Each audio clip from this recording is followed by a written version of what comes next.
নিষেধাজ্ঞার বেড়াজালে ঘেরা উত্তর কোরিয়া অর্থনৈতিকভাবেও তেমন সুবিধাজনক অবস্থানে নেই। প্রতি বছর দেশটি থেকে বহু মানুষ জীবিকার সন্ধানে পাড়ি জমাচ্ছে রাশিয়ায়। তবে সেখানে তারা কেমন পরিস্থিতিতে আছেন সেটি অনেকটা অগোচরেই থেকে যাচ্ছে।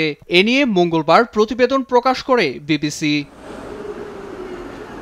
রাশিয়া ইউক্রেন যুদ্ধ ঘিরে রাশিয়ার অভ্যন্তরে সৃষ্টি হয়েছে ব্যাপক শ্রমসংকট। ঘাটতি মেটাতে দেশটি শরণাপন্ন হচ্ছে আরেক পারমাণবিক শক্তিধর রাষ্ট্র উত্তর কোরিয়ার। উভয় দেশের সমঝোতায় প্রতি বছর বিপুল সংখ্যক শ্রমিক যাচ্ছেন রাশিয়ায়। তবে রাশিয়ার এই শ্রমবাজার আগে আকর্ষণীয় থাকলেও বর্তমানে নেই সেই জৌলুস।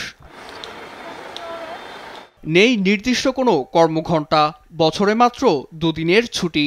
তার উপর হাড়ভাঙা পরিশ্রমে নাকাল এসব শ্রমিক। পালিয়ে বাঁচতে চাইলেও বাধা উত্তর কোরিয়ান গোয়েন্দা নজরদারি।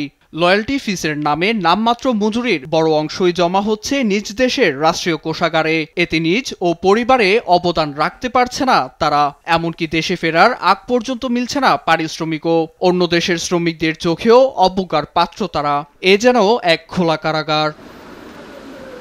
তুলনামূলকভাবে কম মজুরির কারণেই রাশিয়ায় উত্তর কোরিয়ার শ্রমিকের চাহিদা ব্যাপক। রাশিয়ান সরকারের তথ্য বলছে 2024-এ দেশটিতে প্রবেশ করা 13,000 কোরিয়ানের মধ্যে 8,000-ই যায় শিক্ষা ভিসায়।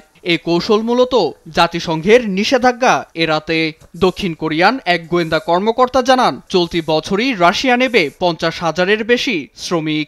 শ্রমিকদের অর্থে উত্তর কোরিয়া পারমাণবিকভাবে আরও সমৃদ্ধ হওয়ায় কর্মী পাঠানোর উপর 2019 সালে নিষেধাজ্ঞা দেয় জাতিসংঘ। নিউজ ডেস্ক, দেশ টিভি।